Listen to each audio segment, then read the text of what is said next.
there, Janet Fritz here for Galaxy Girl Creations. Welcome to my channel. Welcome to another day of Kit Conspiracy. Today I am combining Kit Conspiracy with Mix It Up Monday, which is a mixed media hop. And the inspiration that we are using today is this piece by Anna Castro for annacastro.blogspot.com. It's an older one, I think. I want to say from 2013. I am going to use a stencil to kind of get my mixed media down on the page. I am using some Faded Jeans Distress Oxide ink through this stencil. This is from the Crafters Workshop. I'll put a link for it down below. I cannot remember the name of it off the top of my head, so I will try to put a link for that below if it's still available. I am going with the diagonal just like in the inspiration piece, but I'm going the opposite way.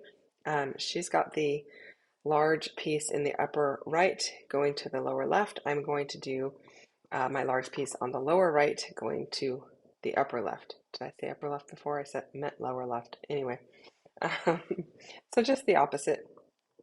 If you rotated it one turn clockwise, it would look the same or similar. Okay, so I'm just going to go and try and put a little bit darker of a coat and expand it just a little bit more than what I had originally done, just because I know my clusters are going to be a little bit bigger than what the clusters are that are in the inspiration piece. I am also going to use a little media gloss to spray on here. If you're wondering what that circular thing is on the table, that's actually a mixer. It's kind of like what they use in the lab to mix vials and stuff. And so I use it to mix my mixed media, anything that's in a bottle like this, and it works really well. But because the bottles are so much bigger than a vial would be, you still do have to kind of like shake them a couple of times to mix the top with the bottom. But it's great because it gets all the stuff off the bottom and mixes it right in. I haven't showed that in a while, even though I use it all the time. It's usually just at the top of my desk off camera, and so I don't always pull it out to show you, even though I use it pretty much every time I do mixed media.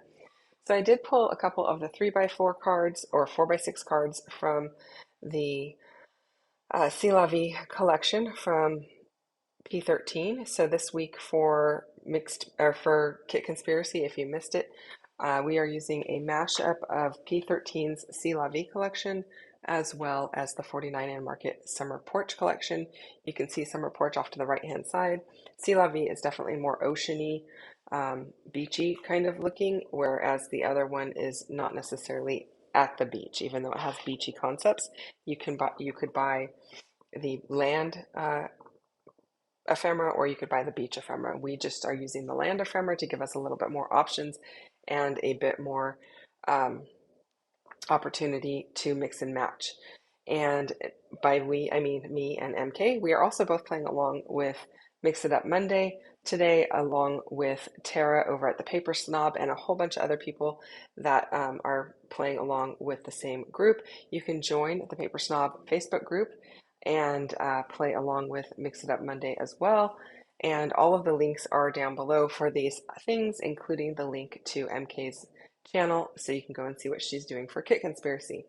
I did just use a little bit of pumice stone there with a little bit of a ledger stamp. It's a really tiny ledger stamp that is very old from Prima, but it's one that I just keep on the side of my desk for these kinds of things. And so I just used pumice stone because that's kind of like the greigey color that is going on with the background, and with that little piece of wood, which was left over from a previous layout that I did this week for Kit Conspiracy. So if you're not sure what Kit Conspiracy is, it is basically MK and I using the exact same kit for a week and seeing what we can do with it and seeing how our layouts end up completely different. And it's always fun. We do it every November and in April. So you get lots of inspiration, and we have a Facebook group you can go and join if you'd like to play along or just follow along. You can play using your own kit. It doesn't have to be the same one that we are using, although the same one may be available still in her shop. Not sure at the time of voicing it, it was available, but I'm not sure if it's still available in her shop. So the link would be down below for that as well. Okay, so I am doing very similarly to what the sketch has, although I am going to add a little cluster down here at the bottom because I really liked this sailboat and I thought it was really cute and needed to be on the page. and it just kind of gives your eye a place to kind of go down the page. I'm not going to do my journaling on camera. I rarely do journaling on camera, but but sometimes I do capture it in the close-ups. Depends on if there's anything private in it or not, or if it's not about my family or my kids. I may not show that either. But the journaling will go in that journaling spot in the upper right-hand corner there. And this is just a day after a day being out at Santa Cruz at the beach boardwalk um, with my cousin and his family that was visiting in 2016. We went out to dinner, and that is the boardwalk uh, all lit up at night. And so I wanted to definitely include those, and I think it looks really cool having some night photos on here as well. Even though you don't get all of the detail, you get some of it. So we are actually out on the pier having dinner, and so that's looking back across the water. So you've got the water in the foreground with all of the lights of the beach boardwalk in the background. Okay, so I'm just using liquid glue to adhere everything down. Um, I want to make sure everything stays in place.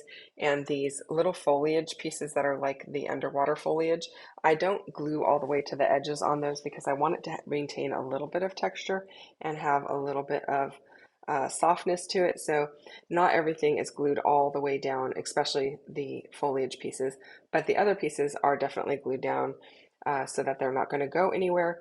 I prefer the liquid glue for these types of things. It's really hard to use a tape runner on large items unless you're using one of the little dot tape runners, which I don't use very often. So the liquid glue works great, and I prefer Nuvo Deluxe adhesive. It comes out in a really fine line, um, and it dries relatively fast, so I don't have to wait very long for it to dry for my page to be set up.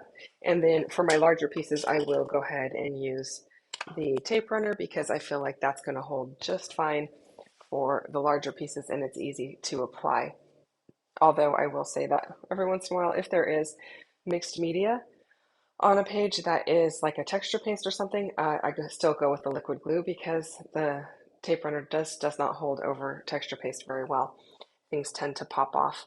So just trimming the edge of my page there, and then I'm going to add a little bit of a some word stickers down here at the bottom, or to each one of the clusters actually, just to kind of finish it off.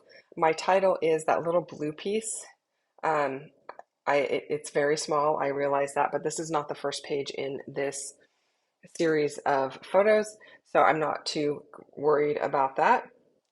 And I don't feel like every page has to have a huge title on it. So I am inking all the way around the edge with some of that uh, walnut stain ink just to finish everything off. And that is it, you guys. I hope you enjoyed this one. If you have questions or comments, you can leave those down below. I will get back to you as quickly as I can. I know I'm behind because November's been a busy month with travel for me, so I am not, I will respond as quickly as I can, but I do read all of the messages and I really appreciate it. Thanks so much for watching. Don't forget to check out the links below to see what everyone else is making, and I'll be back again with another one tomorrow. Bye-bye.